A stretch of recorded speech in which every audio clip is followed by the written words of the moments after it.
बोलिए भगवान महावीर स्वामी की।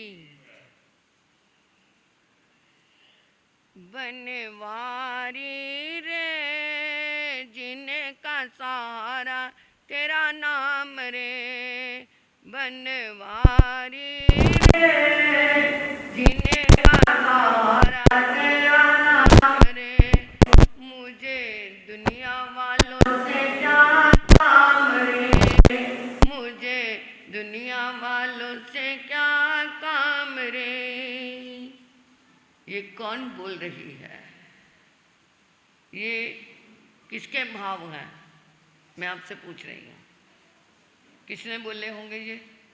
बनवारी रे जीने का सहारा तेरा नाम रे, मुझे दुनिया वालों से क्या काम रे। ये किसके होंगे? मीरा के। कितनी अनन्य भक्ति थी।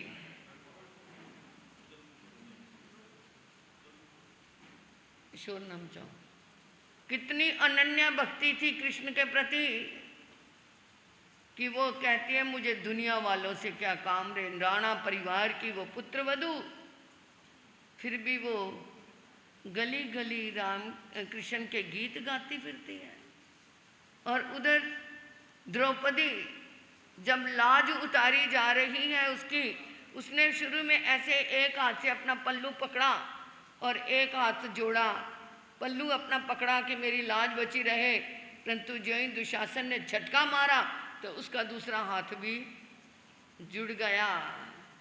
तो उस समय उसने क्या बोला? अब सौंप दिया इस जीवन का सब बार तुम्हारे हाथों में, सब बार तुम्हारे हाथों में, अब जीत तुम्हारे हाथों में, अब हार तुम्हारे हाथों में, सब हार तुम्हारे हाथों में। जब जीवन का भार किसी को सौंप दिया जाए तो इतने निश्चय से सौंपे कि वो जाने उसका काम जाने। अब तू जान, तेरा काम जाने, मुझे मरवाना है या मुझे जीवाना है। अब एक जगह हो जाओ, अपनी जगह पे। सबका ध्यान, कितना हमारा स्थान स्थिर है कि जरा सा भी एक किसी की एंट्री होती है और हम उधर देखने लग जाते हैं, हम उधर देखने लग जाते हैं। कितनी स्थिरता है हमारे मन के अंदर, है ना स्थिरता? जरा से भी कुछ हुआ और हम विचलित हो जाते हैं और हमें भी विचलित कर देते हैं। चलो आओ शास्त्र की बात करते हैं। उत्तमा पुरुषा तिव्या पनत्ता। उत्तम पुरुष तीन प्रकार के होते हैं। उत्तम पुरुष तीन प्रकार के होते हैं। धम्म पुरुषा, भोग पुरुषा, कम पुरुषा। धर्म पुरुष, भोग पुरुष और कर्म पुरुष। उत्तमा धम्म पुरुष, अरिहंता धम्म पुरुषा, अरिहंत धर्म पुरुष होते हैं। चक्रवर्ती भोग पुरुषा, चक्रवर्ती भोग पुरुष होते हैं। वासुदेवा कम पुरुषा, वासुदेव कर्म पुरुष होते हैं, जो पुरुषार्थ से जीते हैं, कर्म करके जीते हैं। अरिहंत क्या है? जिन्होंने राग और द्वेष को जीत लिया है। 12 गुणों से संयुक्त होते हैं।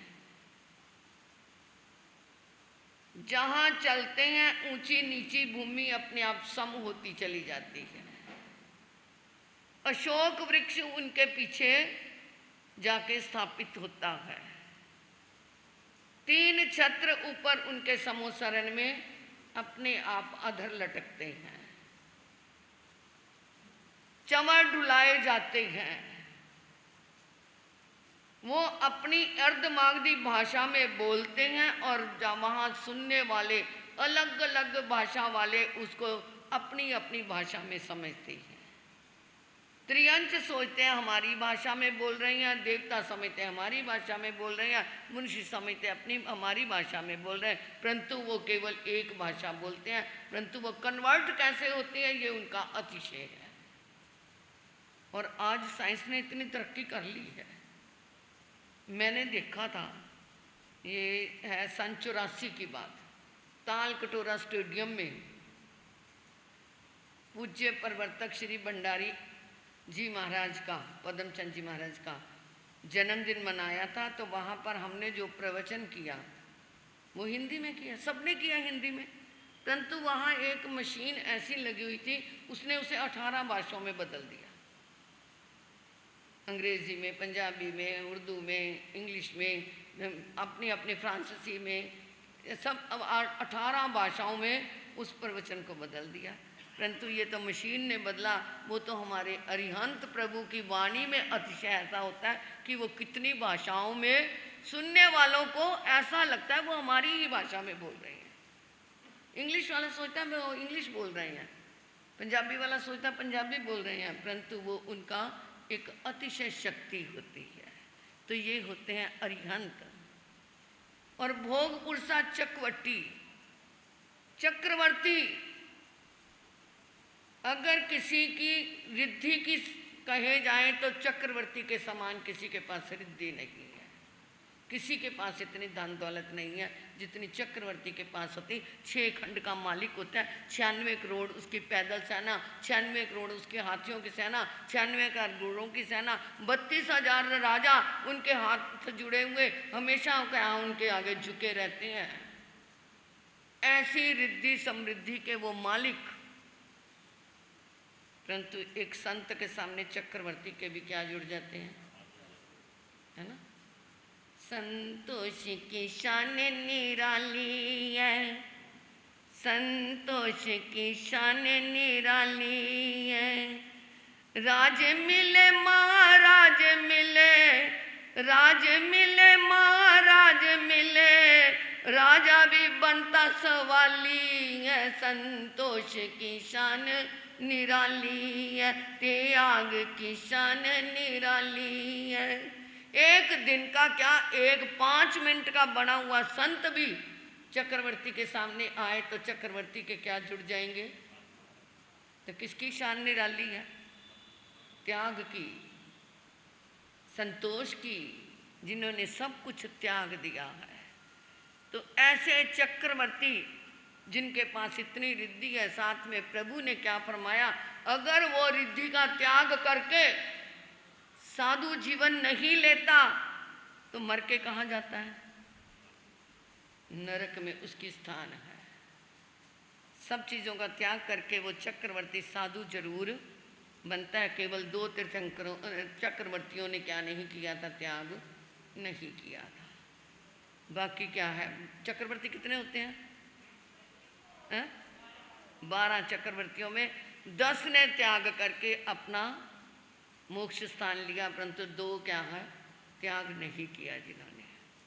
ऐसे इसलिए भोग भोगने वाला कहने के कारण उनको भोग पुरुष कहा गया। और कम पुरुषा वासुदेवा, वासुदेव कितने, अभी आपने सुना था, 9 वासुदेव, 9 बलदेव और 9 प्रतिवासुदेव, 24 तीर्थंकर, अरिहंत 24। ये टोटल बनाओ कितने हो गए, 24, 12, 9, 9, 9, कितने हो गए, 63। इनको क्या कहते हैं, शलाका पुरुष कहते हैं। ये 63 शलाका पुरुष श्लाघनीय, शलाका मतलब श्लाघनीय, प्रशंसनीय, अनुमोदनीय, दर्शनीय, इनको 63 शलाका पुरुष कहते हैं। क्योंकि ये सब क्या है, तरणहार जीव बनते हैं। तो कृष्ण जिनका समय सनातन जगत संसार कहता है कि 5000 वर्ष पूर्व, परंतु जैन दर्शन कहता है 87,000 वर्ष पूर्व हुए हैं। क्योंकि किसके समय में हुए ये, किसके समय में, कौन से तीर्थंकर के समय में, अरिष्टनेमी भगवान के समय में हुए। तो इसको 87,000 कुछ वर्ष ऊपर। तो ये गन्ना तो क्या है, चीज अलग है, परंतु उनका जन्म कैसे हुआ ये थोड़ा समानता ही चलती है। कंस अपनी बहन देवकी को बहुत प्यार करता था। जब उसकी शादी निश्चित की तो उसने सोचा मैं अपनी बहन को खुद अब रथ चला करके इसके घर छोड़ के आऊंगा, सारथी खुद बनूंगा, मैं किसी के साथ नहीं भेजूंगा। वो रथ में बड़े अहंकार में बहुत कुछ दिया उसे दाज दहेज में।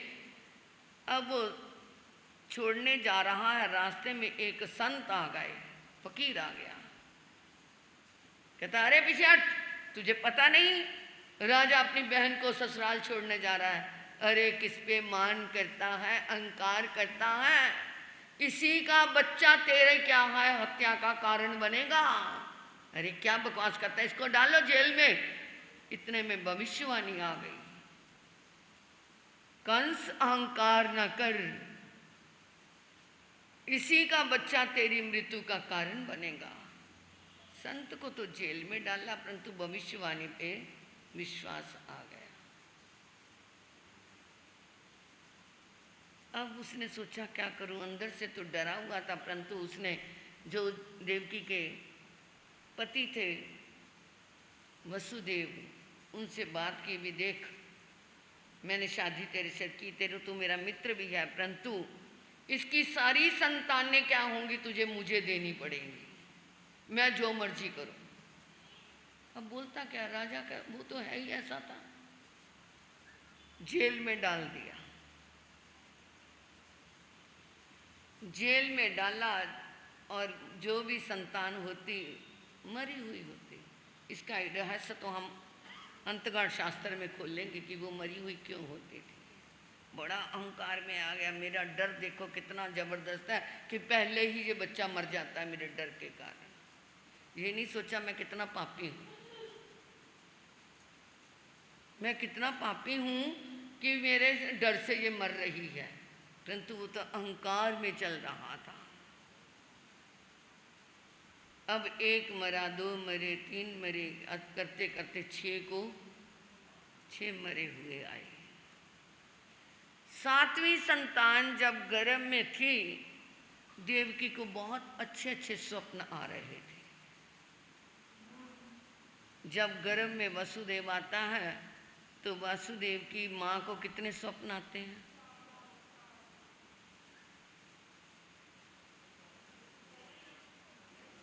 तीर्थंकर की माँ को कितने आते हैं? चक्रवर्ती की माँ को कितने आते हैं? और वासुदेव की माँ को 7, बलदेव और प्रति वासुदेव की माँ को 4, साधारण राजा की माँ को 1 स्वप्न आता है। तो इस तरह ये उसे अच्छे अच्छे स्वप्न आ रहे हैं। उसने अपने पति से निवेदन किया, इस बच्चे को मैं मरने नहीं दूंगी, ये कोई पुण्य आत्मा आने वाली है।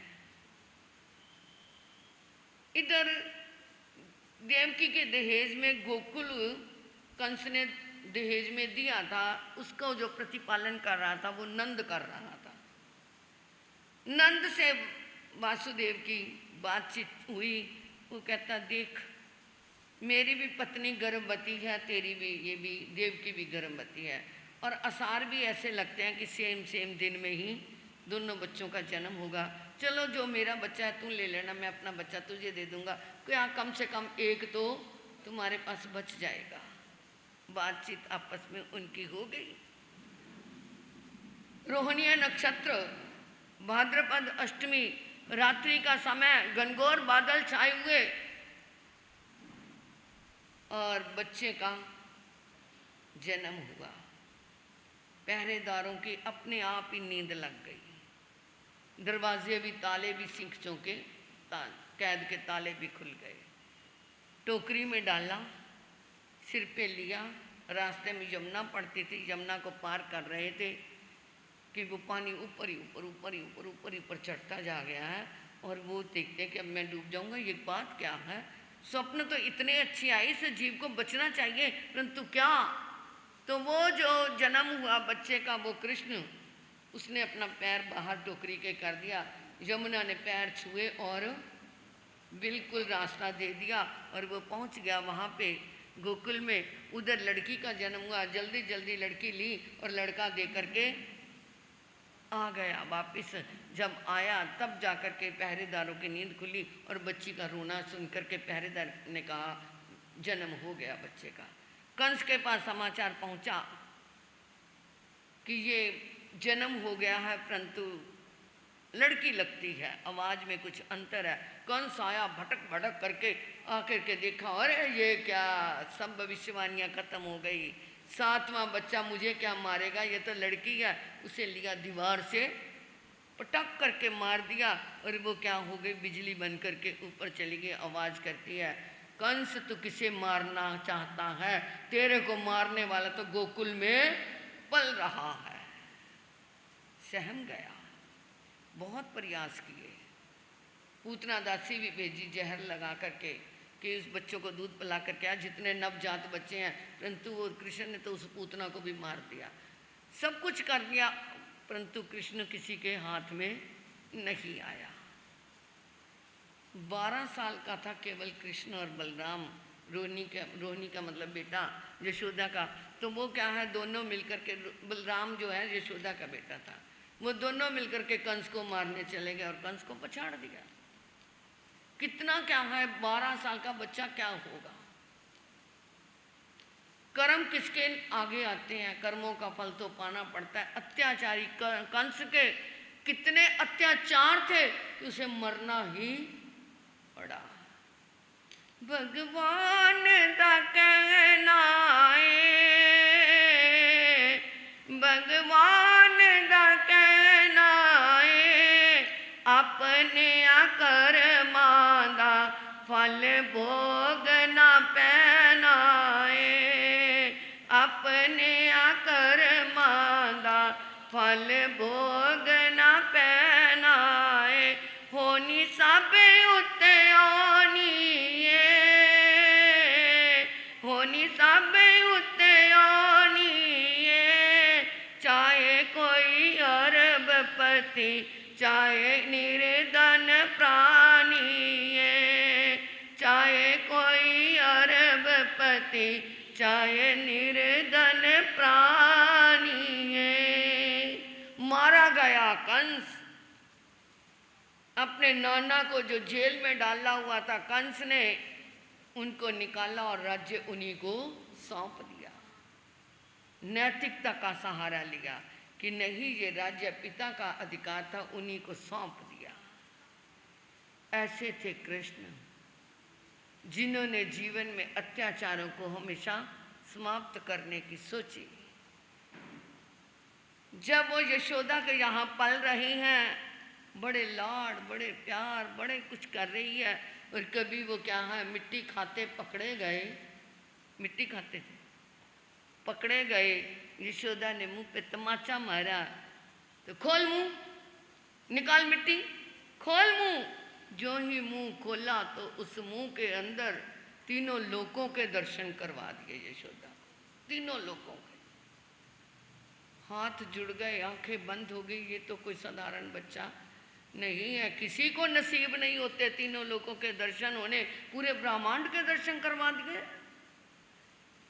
क्यों ना होते उसको दर्शन, अपनी कोख का बच्चा कुर्बान कर दिया और दूसरे के बच्चे को पाल दिया।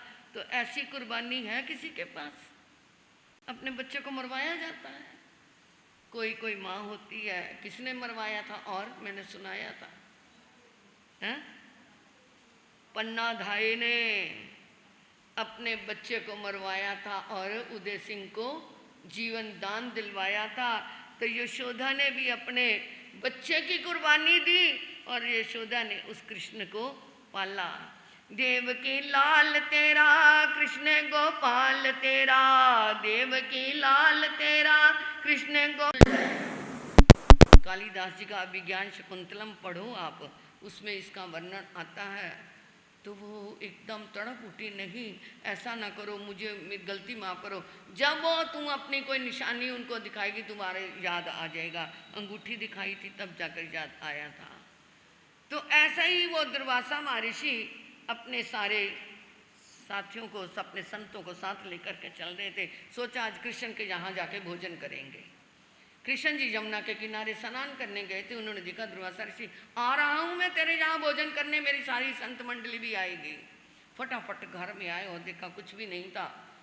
फटाफट दूध की खीर बनवानी शुरू कर दी। खीर अभी बन रही थी कि दुर्वासा ऋषि आ गए और खीर अभी तैयार नहीं हुई। और वो पैर दबाने लगा, पैर धोने लगा, जल्दी जल्दी ऐसे कर रहा है कि तब तक खीर क्या हो जाए, क्योंकि नटखट तो थे ही वो, राजनीतिज्ञ भी थे, कुशल नीतिज्ञ भी थे, सब गुण थे उनकी इन चीज़ों के। अगर राजनीति में आते थे तो पूरी राजनीति ही करके दिखा देते थे। और कुशल राजा भी थे, अच्छी तरह शासन भी करते थे। वो पैर पुर धोने लगा, दबाने लगा। अरे देर क्यों कर रहा है, मुझे पता है तू जल्दी जानबूझ के कर रहा है, जल्दी से खीर लेके आ। गया, तब तक तैयार हो गई थी, खीर लेके आए। पर उसने लगा अरे इतनी गर्म है, तूने देर कर दिया, चल ये खीर अपने शरीर पे तू लगा ले, मैं नहीं खाता। वो चाहता है इनके गुस्से को मैं किसी तरीके शांत करूं। कहना मान लिया, अच्छा जी जैसे आप कहते हो वैसे ही करूंगा। तर्कबाजी नहीं की कि ये खीर मैं अपने सिर पे मलूं, ये खाने वाली चीज़ है, ये कैसे है। अंदर गए, पूरे शरीर पे क्या मसल ली, खीर लगा ली, परंतु पैरों के तलुओं पे खीर नहीं लगाई। अब वो आए, कहते देखो देखो ऋषि जी, मुझे सारे काला काला कहते थे, शाम शाम कहते थे, आज मैं गोरा बन गया। तो दुर्वासा ऋषि का सारा गुस्सा क्या हो गया, वो हंसने लगे। अरे तूने तो मेरे को भी क्या कर लिया, जीत लिया। आज तक किसी ने मेरे गुस्से को ऐसे हंसी में नहीं बदला। तो ये पैरों में क्यों नहीं लगाई खीर उन्होंने। थोड़ी सी ये बात सीख करके जाना, क्योंकि दूध और अनाज ये देव होते हैं, अन्न देवा कहते हैं ना। अनाज, अन्न क्या होता है, देवता होता है। कितनी मेहनत से हमें अनाज मिलता है। एक फुल्का आपकी थाली में आता है जिसमें करोड़ों जीवों का सहयोग है, करोड़ों से करोड़ों। एक फुल्का, आप सोचोगे कैसे। पृथ्वी काया के जीव जब उनके की जाती है, खुदाई की जाती है, कितने जीव मरे। फिर उसके अंदर दाने डाले, वो भी जीव है। फिर उसके ऊपर पानी दिया, एक बूंद में कितने जीव, असंख्यात जीव। और वो कितना पानी लगता है, ट्यूबवेल के ट्यूबवेल क्या हो जाते हैं, चलाए जाते हैं, कितने जीवों का सहयोग। फिर हवा ने उसको क्या है, अंकुर को, पीले को हरा करना शुरू किया। जब हवा लगती है तो वो हरा होता है। अब वो उस हवा के जीव कितने। फिर वो जब पक गया थोड़ा सा, उसके अंदर कुछ घास फूस हो जाता है, उसको अलग करने वाले कोई और रखे होते हैं। पक गया, उसको कटाई करने वाला कोई और है, छनाई करने वाला और है, पिसाई करने वाला कोई और है, चक्की बनाने वाला कोई और है, और बोरी बनाने वाला कोई और है, और क्या है, बोरी को सिलने वाला कोई और है, पीसने वाला कोई और है, और रेड़ी के ऊपर लाद करके लाने वाला कोई और है। कितने जीवों का संयोग है। जिन मशीनों से कटाई की जाती है वो मशीनें जहाँ बनती हैं उसमें कितने मजदूरों का काम है, सारा सोचो। तो तब जाकर के कई बार ऐसा होता है, आटा गूथा किसी और ने, रोटी किसी और ने बनाई, और क्या है, परोसी किसी और ने, और खाई किसी। कितने जीवों का संयोग है। और गुस्से में आकर के कह देते हैं आज मुझे भूख नहीं, मैंने नहीं खानी, कह देते हो ना। आज कृष्ण जन्माष्टमी के अंदर बच्चों से लेकर के बड़ों बूढ़ों तक ये प्रतिज्ञा करके जाओ कि हम गुस्से में खाना नहीं छोड़ेंगे। करोगे? कौन छोड़ते हैं गुस्से में खाना, कभी छोड़ते हो? हाथ खड़ा करो जो जो छोड़ते। बच्चों गुस्से में खाना छोड़ते हो, मेरी तरफ मुंह करो। बच्चों मेरी तरफ मुंह करो, जन्माष्टमी में कुछ तो देके भेजूँ ना मैं। इधर मेरी तरफ मुंह करो, इधर करो, मेरी तरफ आ जाओ, इधर पीठ करो, उधर उसकी तरफ करके मेरी तरफ। गुस्से में खाना कौन कौन छोड़ता है? आज मम्मी तुमने दाल बना दी, मुझे तो आज पिज्जा खाना था, मैं नहीं खाता। करते हो ऐसे? हैं? सारे बच्चे करते हैं ना, परंतु ये हमारे पास जो रहते हैं बच्चे ये नहीं करते, ये कर भी नहीं सकते। हाँ भाई हाथ खड़े करो, कौन गुस्से में खाना छोड़ता है? ईमानदारी से। बड़े भी, आप भी करते हो? कभी नहीं किया? बचपन में तो किया होगा, बचपन में मैंने भी किया है। परंतु जब से अकल आई है नहीं। हाँ जोड़ दो हाथ। ये जरा कि बहू ने सास को कुछ कह दिया, ले जा अपनी थाली, मुझे नहीं खाना, कह देती हैं सासें ऐसा भी। और जब बहू को कुछ कह दिया तो वो अपने पति देव के कहते हैं अपनी माँ को संभाल लो, मेरे से नहीं खाना खाया जाता, इतनी मेहनत से बनाते हैं, फिर ऐसे करते हैं। हाथ खड़ा कर लो जो गुस्से में छोड़ते हैं। अच्छा जो नहीं छोड़ते वो खड़े हाथ करो।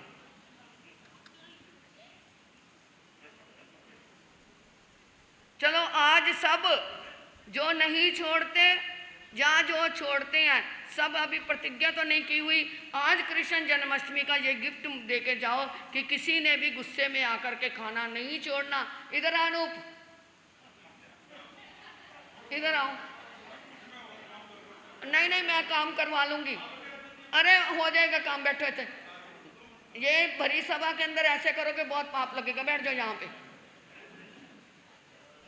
हाँ हाँ सब जने देखो, अगर एक बार खाना छोड़ते हो कितने करोड़ों जीवों का तुम अपमान करते हो, और वो करोड़ों जीव आगे जाकर के तुम्हारे से बदला लेने वाले बनेंगे। जन्म जन्म में खाने से तरसोगे। जो आज तुमने खाना छोड़ा है ये उनसे पूछो जिनको 2 टाइम की रोटी नहीं मिलती, खाने की क्या कीमत होती है। ये रोटी के लिए तो इतना कमाते हैं हमारे भाई, इतनी मेहनत करते हैं तुम्हारे लिए, और तुम आकर के 1 मिनट में मुझे नहीं खाना खाना। जोड़ो हाथ, ऊंचे करके हाथ जोड़ो। खाना छोड़ना नहीं गुस्से में आकर के। जन्माष्टमी मेरी सफल हो गई। मन की धारणा परमाने पचकान, खाना गुस्से में आकर के नहीं छोड़ना। तासवंते प्रिकमा निंदा में गृह में त्याग बोसरे, ये गुरिया हंतों की साक्षी से बिल्कुल नहीं छोड़ना। लो भाई, तो ये क्या था, बात कहाँ चल रही थी कि वो उन्होंने अपने शरीर पे क्या मल ली, खीर मल ली, और पैरों में नहीं लगाई, क्योंकि वो अन्न है और वो दूध को अमृत कहा गया। अमृत देवो भव, वो अमृत है, इसलिए कभी दूध और अन्न का कभी निरादर ना करना। दूध मिला है तो तुम्हारा बहुत भाग्य है कि तुम्हें दूध पीने को मिला है, किसी को तो चाय भी नसीब नहीं होती। तो इसलिए ये अपना उन्होंने जब ऐसा किया, दुर्वासा ऋषि क्या हो गए, प्रसन्न हो गए।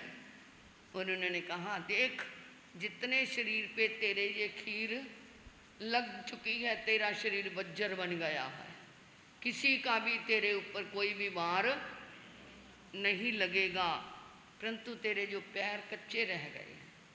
और कृष्ण जी का तीर जब उनकी अंतिम मृत्यु हुई तो कहाँ लगा था, क्योंकि वो पैर कच्चा रह गया था। अगर वो ना लगाया उन्होंने तो ठीक है, उनके निमित्त ही ऐसा था, तो वो क्या है जरा कुमार का तीर उनके पैरों पे ही लगा था, तो उनके मृत्यु का कारण बने थे। तो ये आज की जन्माष्टमी हमें कहती है कि अपने जीवन में ये त्याग करके जाना। उन वो गुण ग्रही थे, हर चीज़ के अंदर गुण ग्रहण करते थे। तो मैं तो अपना वक्तव्य विराम में लेती हूँ, क्योंकि बच्चे भी अपने तैयारी करके आए हैं, किसी ने कुछ बोलना होगा, 10-20 मिनट तो इस बच्चों में लग जाते हैं। इन्हीं शब्दों के साथ ओम शांति। हाँ चलो, किसी बच्चे